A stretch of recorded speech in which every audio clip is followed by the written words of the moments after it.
Hello नमस्कार, स्वागत है आप सभी का आपके अपने यूट्यूब चैनल विद्या जोन पर। साथियों, आज बात करने वाले हैं अभी इस क्लास में सामान्य विज्ञान के प्रीवियस ईयर क्वेश्चंस की।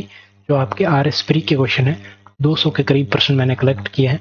वो सभी प्रश्न मैं धीरे धीरे आपको करवा दूंगा। तो कुछ प्रश्न पिछली क्लास में किए थे और कुछ आज करते हैं। तो इसमें आपको सीरीज में 36 से स्टार्ट हुआ दिखाई दे रहा है।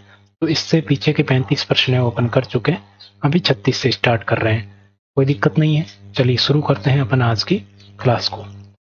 तो इसमें देखिए, सबसे पहला प्रश्न है कि जब पानी में नमक मिलाया जाता है तो कौन सा परिवर्तन होता है। दिए गए ऑप्शन के अकॉर्डिंग बताना है। ऑप्शन से बाहर आपको कहीं मौका नहीं मिलेगा, वहां पर भी है ना। तो ऑप्शन के अकॉर्डिंग यहाँ पर बात करें तो आपके जब नमक में पानी मिलाया जाता है तो कौन सा परिवर्तन होता है। तो नमक में पानी मिलाया जाता है, जैसे बात करें नमक में पानी नहीं, पानी में नमक। पानी में नमक यानी कि अशुद्धि मिला रहे हैं। एक साइंस के हिसाब से बात करें तो अपन पानी के अंदर क्या मिला रहे हैं, अशुद्धि मिला रहे हैं। तो इससे क्या होता है, इसका क्वथनांक तो बढ़ जाता है और गलनांक है वो कम हो जाता है। तो इस हिसाब से पहला ऑप्शन आपका बिल्कुल करेक्ट हो जाएगा। ठीक है, आगे बढ़ते हैं।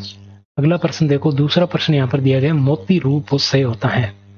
यानी कि मोती मुख्य रूप से क्या होता है। मोती आपने सुना होगा। तो मोती जो होता है, पल्स, पर्ल पर्ल मोती, तो वो पर्ल होता है, वो क्या होता है मुख्य रूप से, तो वो होता है कैल्शियम कार्बोनेट। सी ऑप्शन बिल्कुल आपका करेक्ट हो जाएगा, कैल्शियम कार्बोनेट होता है रासायनिक रूप से। चलिए आगे बढ़ते हैं। अगला प्रश्न आपके सामने है, जब एक व्यक्ति तीव्र प्रकाश क्षेत्र से अंधेरे कमरे में प्रवेश करता है तो उसे कुछ समय के लिए स्पष्ट दिखाई नहीं देता। अब दैनिक अनुभव में साथियों ऐसे ही प्रश्न आते हैं, और आरएस में भी और सामान्य विज्ञान के अंदर यही टॉपिक आते हैं, है ना। तो यहाँ पर बात करें, अंधेरे कमरे में प्रवेश करते हैं तो स्पष्ट रूप से दिखाई नहीं देता है कुछ देर, उसके बाद धीरे धीरे चीजें दिखाई देने लगती हैं। इसका कारण क्या है। तो इसका कारण है कि आंखें हैं, जो मनुष्य की आंखें होती हैं, वो अंधेरे के प्रति कुछ समय में अनुकूलित हो जाती हैं। उस वजह से बाद में दिखने लग जाता है, तुरंत एकदम से नहीं दिखता है। ठीक है, अगला प्रश्न है, पराजीनी फसल स्वर्ण चावल। देखो, स्वर्ण चावल अपन ने सुना नहीं, गोल्डन राइस सबने सुना है। कौन सा, गोल्डन राइस। गोल्डन राइस तो सबने सुना है। तो गोल्डन राइस किस वांछनीय लक्षण के लिए तैयार की गई, यानी कि इसमें कौन सा लक्षण अपने को चाहिए था चावल के अंदर, जिसके लिए अपन ने गोल्डन राइस है वो नस्ल है इसकी तैयार की, है ना। तो ये इसमें कौन सा मतलब खासियत होती है, कौन सा तत्व होता है। तो इसमें विटामिन ए की पूर्ति के लिए ये बनाया गया। वैसे अगर बात करें तो गोल्डन राइस है वो बायोटेक्नोलॉजी के द्वारा बनाया गया है, और इसका रंग भी गोल्डन ही होता है। इसमें बीटा कैरोटीन बनाने वाला जीन डाला गया है। कौन सा जीन डाला गया, बीटा कैरोटीन। ठीक है, बीटा कैरोटीन, बीटा कैरोटीन वाला जीन डाला गया, जिसके कारण क्या है, जो हमारे शरीर में पहुंचकर ये विटामिन ए में परिवर्तित हो जाता है, जिससे अपने शरीर को विटामिन ए की पूर्ति होती है। आगे बढ़ते हैं। अगला देखो, सबसे ज्यादा स्थायी पारिस्थितिकी तंत्र कौन सा है। पारिस्थितिकी तंत्र, इकोलॉजी आपके सिलेबस में है, तो उसके अकॉर्डिंग आपको देखना है कि जो सबसे ज्यादा इकोसिस्टम, स्थायी इकोसिस्टम कौन सा है। तो एक स्थायी इकोसिस्टम की अगर बात करें तो वो है समुद्र। दिए गए ऑप्शन के अकॉर्डिंग समुद्री जो इकोसिस्टम होता है वो आपके इनमें से ज्यादा स्थायी होता है, दिए गए ना ऑप्शन के अकॉर्डिंग, है ना। फोर्थ ऑप्शन बिल्कुल करेक्ट हो जाएगा, डी। एज ए टीज आए हुए पर्सन है, पेपरों से उठाए हुए हैं। अगर आपको मतलब देखना हो तो ये देख सकते हैं, ये इकोसिस्टम वाला आरएस प्री 2008 का पर्सन है ना। तो मतलब बहुत पुराने पर्सन है, लेकिन आपके काम जरूर आएंगे, मुझे ऐसा उम्मीद है। जैव आवर्धन से क्या तात्पर्य है। तो जैव आवर्धन से क्या तात्पर्य है, जैव आवर्धन मतलब जब इकोसिस्टम में पोषण स्तर, उत्तरोत्तर पोषण स्तर में जीवों में पीड़क नाशियों की मात्रा बढ़ती है तो उसे क्या कहते हैं, जैव आवर्धन कहते हैं। क्या कहते हैं, जैव आवर्धन कहते हैं। जैसे अगर बात करें घास स्तर की, तो उसमें खरपतवार नाशी या कीटनाशकों की सांद्रता बढ़ जाती है तो उसे जैव आवर्धन कहा जाता है। तो आपके बिल्कुल बी ऑप्शन करेक्ट हो जाएगा। अगला प्रश्न देखो, फिटकरी गंदे पानी को किस प्रक्रिया द्वारा स्वच्छ करती है। कहीं गंदा पानी होता है कुंड वगैरह, टंकी वगैरह में, तो उसमें फिटकरी की पोटली डाल दी जाती है, तो पानी है एकदम स्वच्छ हो जाता है। किस क्रिया के द्वारा होता है, तो ये होता है आपके स्कंदन के द्वारा। स्कंदन की प्रक्रिया के द्वारा गंदे जल को स्वच्छ जल में परिवर्तित किया जाता है। और इसका क्या होता है, फिटकरी मिला देने से जल का शोधन होता है। पहले स्कंदन, ऊर्णन, अवसादन के रूप में होता है ना। तो ये आपको ध्यान में रखना, स्कंदन के द्वारा पानी स्वच्छ होता है। ये अब दैनिक जीवन से जुड़ा हुआ तथ्य है। अगला है कोरल रीफ या जीवाश्म पट्टी कहाँ पर पाई जाती है। ये थोड़ा लेवल का प्रश्न है। ये भी आपके 2008 का है वर्षन है आरएस प्री का। तो यहाँ पर बिल्कुल करेक्ट हो जाएगा कि कर्क और मकर रेखा के बीच तटीय क्षेत्रों में कोरल रीफ या जीवाश्म पट्टी जिसको कहते हैं पाई जाती है। ठीक है, बी ऑप्शन आपका बिल्कुल करेक्ट आंसर हो जाएगा। अगला प्रश्न देखो, निम्न में से किसका उपयोग पॉलीथीन के संश्लेषण में किया जाता है। बहुलक वाला एक चैप्टर होता है केमिस्ट्री में, वहां पर पढ़ा जाता है इसको। तो पॉलीथीन के संश्लेषण में किसका यूज किया जाता है, तो यहाँ पर एथेन का यूज किया जाता है। बी ऑप्शन बिल्कुल आपके करेक्ट हो जाएगा। पॉलीथीन है वो एथिलीन का बहुलक होता है। इसका एथिलीन का बहुलक होता है पॉलीथीन। एथिलीन का बहुलक कौन होता है, तो एथिलीन का बहुलक होता है पॉलीथीन।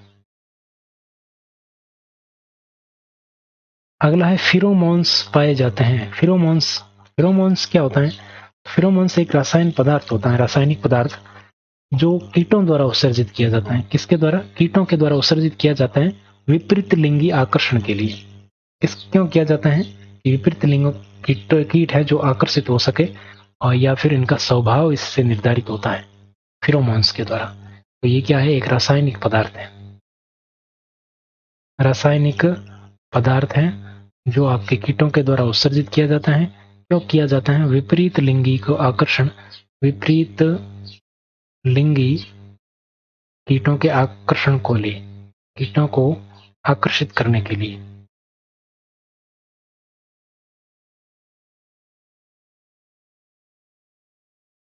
ठीक है, आगे बढ़ते हैं। अगला प्रश्न देखो, वन्य जीव कोश का प्रतीक है।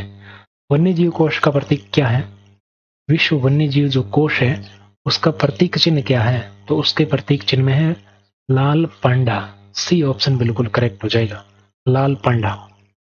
अगला प्रश्न देखो, समुद्री जल को शुद्ध जल में किस प्रक्रिया द्वारा बदला जा सकता है। समुद्री जल को अगर अपने को शुद्ध जल में परिवर्तित करना हो तो कौन सी प्रक्रिया के द्वारा किया जा सकता है, तो बिल्कुल यहां पर अगर बात करें कौन सी प्रक्रिया के द्वारा, तो उत्क्रम परासरण विधि द्वारा जल शोधन की एक विशिष्ट प्रक्रिया है जिसके द्वारा समुद्री जल को शुद्ध किया जा सकता है। तो कौन सी हो जाएगा, डी ऑप्शन बिल्कुल करेक्ट हो जाएगा। उत्क्रम परासरण विधि के द्वारा आपके समुद्री जल को शुद्ध किया जा सकता है। अगला प्रश्न देखो, किस फसल में एजोला एनाबिना जैव उर्वरक का उपयोग किया जाता है, यानी कि एजोला एनाबिना का उपयोग जैव उर्वरक के रूप में किस फसल के लिए किया जाता है, तो ये किया जाता है चावल के लिए। इसके लिए, चावल के लिए। बी ऑप्शन बिल्कुल करेक्ट हो जाएगा। ये भी 2008 का आरएस प्री का प्रश्न है। अभी तक जैसे मैंने पढ़े तो वो 2008 के थे सारे के सारे, है ना। अगला प्रश्न देखो, निम्नलिखित में से किस गैस की प्रतिशत मात्रा आयतन में वायुमंडल में सबसे कम है। तो वायुमंडल में सबसे कम गैस कौन सी है ये आपको बताना है।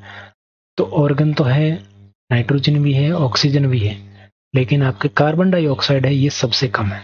कार्बन डाइऑक्साइड क्या है, सबसे कम मात्रा में पाई जाती है। नाइट्रोजन की बात करें तो 78% के लगभग पाई जाती है। ऑक्सीजन की बात करें तो ऑक्सीजन भी आपके 21% के लगभग पाई जाती है। और ऑर्गन की बात करें तो ये 0.934 या 94 के 2% के लगभग पाई जाती हैं। अगला प्रश्न देखो, जैव उपचारण से क्या तात्पर्य है। जैव उपचारण, तो जैव उपचारण से अगर बात करें तो जैव उपचारण का मतलब होता है जीवों द्वारा पर्यावरण से विषैले पदार्थों का निष्कासन। जीवों की सहायता से पर्यावरण से जो पर्यावरण के अंदर विषैले पदार्थ हैं उनको खत्म करना क्या कहलाता है, जैव उपचारण कहलाता है। ए ऑप्शन बिल्कुल करेक्ट हो जाएगा। आगे बढ़ते हैं।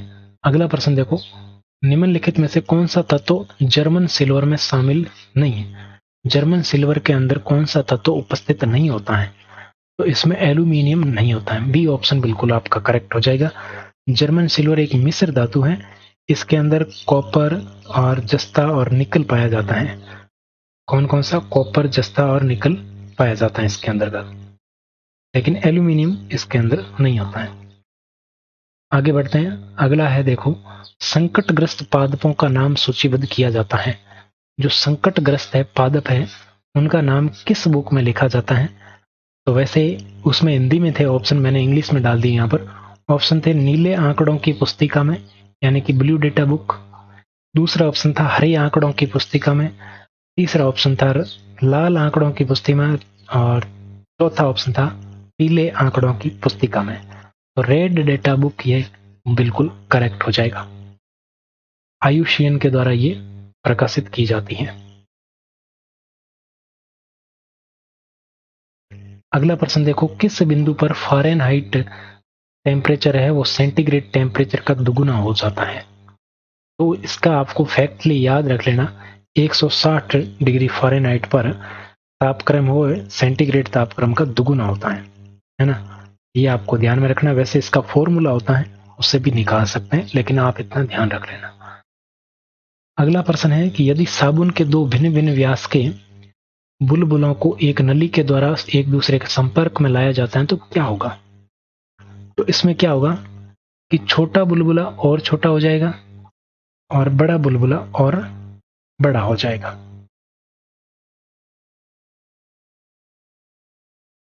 बिल्कुल दूसरा ऑप्शन आपके करेक्ट हो जाएगा, बी ऑप्शन। अगला प्रश्न देखिए। अगला प्रश्न है ध्वनि के स्रोत और परावर्ती सतह के बीच न्यूनतम कितनी दूरी होनी चाहिए जिससे प्रतिध्वनि स्पष्ट रूप से सुनाई दे सके? तो इसके लिए कम से कम आपकी 17 मीटर की दूरी होनी चाहिए। 17 मीटर की दूरी होनी चाहिए परावर्तिक सतह और ध्वनि के स्रोत। जैसे एक मूवी में आपने देखा होगा कि यहाँ पर किसी का नाम लो तो उसके मतलब प्रेमिका प्रेमिकाओं का मतलब प्रेमियों के नाम वो पर्वत है वो बोलेगा, तो वो प्रतिध्वनि का एक एग्जाम्पल के रूप में अपन समझ सकते हैं। लेकिन उसमें क्या आवाज दूसरी आ रही थी। प्रतिध्वनि में क्या होता है, जो अपन बोलते हैं वही अपने को सुनाई देगा। अगला देखो, हमें वास्तविक सूर्योदय से कुछ मिनट पूर्व भी सूर्योदय दिखाई देने का कारण क्या है? हकीकत में सूर्योदय बाद में होता है, अपने को थोड़ा पहले दिखाई देने लग जाता है। ये RS प्री 2007 का प्रश्न है। तो इसका कारण क्या होता है कि जब प्रकाश की किरणें एक पारदर्शी माध्यम से गुजरती हैं, दूसरे माध्यम में प्रवेश करती हैं, तो दोनों माध्यमों को अलग करने वाले तल पर वो अभिलंबवत आपाती होने पर बिना मुड़े सीधी निकल जाती हैं। परंतु तिरछी आपाती होने पर क्या होता है, मूल दिशा में विचलित हो जाती हैं। तो इस घटना को क्या कहते हैं, प्रकाश का अपवर्तन कहते हैं। आपने 10th में पढ़ा होगा कि जो पेंसिल है वो मुड़ी हुई दिखाई देती है, सिक्का है ऊपर उठा हुआ दिखाई देता है। ऐसे बहुत सारे एग्जाम्पल आपने पढ़े होंगे प्रकाश वाले चैप्टर में। तो उसी चैप्टर से ये प्रश्न बना है और यहाँ पर आपका बिल्कुल प्रकाश का अपवर्तन है वो बिल्कुल करेक्ट हो जाएगा। और भी बहुत सारे एग्जाम्पल है प्रकाश के अपवर्तन के, जैसे तारों का टिमटिमाना वो भी प्रकाश के अपवर्तन के कारण होता है। और आपके जो मैंने अभी बताया कि सिक्का का ऊपर वो उठा हुआ दिखाई देना, पानी के अंदर जो डूबा हुआ सिक्का है, सिक्के का ऊपर उठा हुआ दिखाई देना, ऊपर उठा हुआ दिखाई देना। और भी बहुत सारे हैं कि जो है मैंने अभी बताया कि पेंसिल है वो मुड़ी हुई दिखाई देती है। तो ऐसे बहुत सारे एग्जाम्पल हैं। आगे बढ़ते हैं। अगला प्रश्न देखो, एक रेडियोधर्मी पदार्थ की अर्धायु 10 दिन है। अर्धायु कितनी है, 10 दिन है। इसका मतलब क्या है? तो इसका मतलब है कि पदार्थ का जो 3/4 भाग है वो 20 दिन में विघटित हो जाएगा। 20 दिन में विघटित हो जाएगा। 3/4 भाग है वो 20 दिनों के अंदर विघटित हो जाएगा। अब अर्धायु काल होता क्या है कि एक कोई भी रेडियो सक्रिय जो रेडियो एक्टिव पदार्थ होता है उसकी सक्रियता उसकी प्रारंभिक सक्रियता से ठीक आधी हो जाने में जितना समय लगता है उसे अर्धायु कहते हैं। प्रारंभ में सक्रियता थी, बाद में उसका आधा होने में जितना समय लगा, ठीक है, वो क्या कहलाता है, अर्धायु कहलाता है। और एक बात और ध्यान रखना कि रेडियो एक्टिव पदार्थ जितने भी होते हैं उनकी अर्धायु उनके द्रव्यमान पर निर्भर नहीं करती है। अगला प्रश्न देखो, जलते हुए बल्ब के तंतु का तापमान कितना होता है?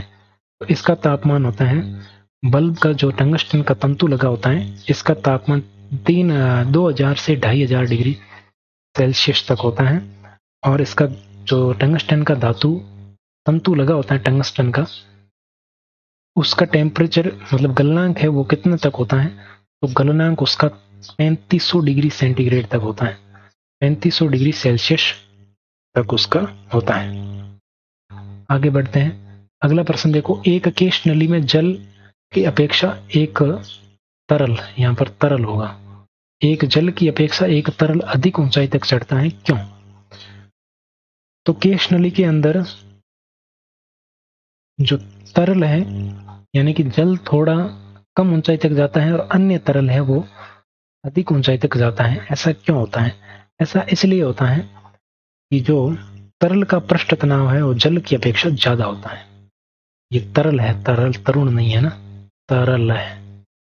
तरल का पृष्ठ तनाव जल की अपेक्षा क्या होता है? अधिक होता है। तो सी ऑप्शन बिल्कुल करेक्ट हो जाएगा। पृष्ठ तनाव क्या होता है? पृष्ठ तनाव एक प्रकार का बल होता है, फोर्स होता है, जो दरों के पृष्ठ पर खींची गई काल्पनिक रेखा इकाई लंबाई पर रेखा के लंबवत कार्य करता है ना। तो ये आपको मतलब ज्यादा ध्यान रखने की आवश्यकता नहीं है। फिर भी जो केश नली में जल की अपेक्षा तरल है वो अधिक ऊंचाई तक चढ़ता है, इसका कारण क्या है? पृष्ठ तनाव है वो जल की अपेक्षा ज्यादा होता है, किसका? तरल का।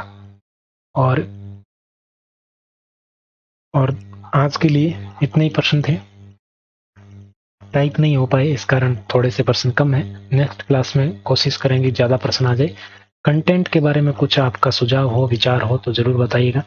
बाकी मिलते हैं नेक्स्ट क्लास में। टेलीग्राम पर नहीं जुड़े हैं तो जुड़ जाइए, लिंक आपके सामने है। Thank you very much.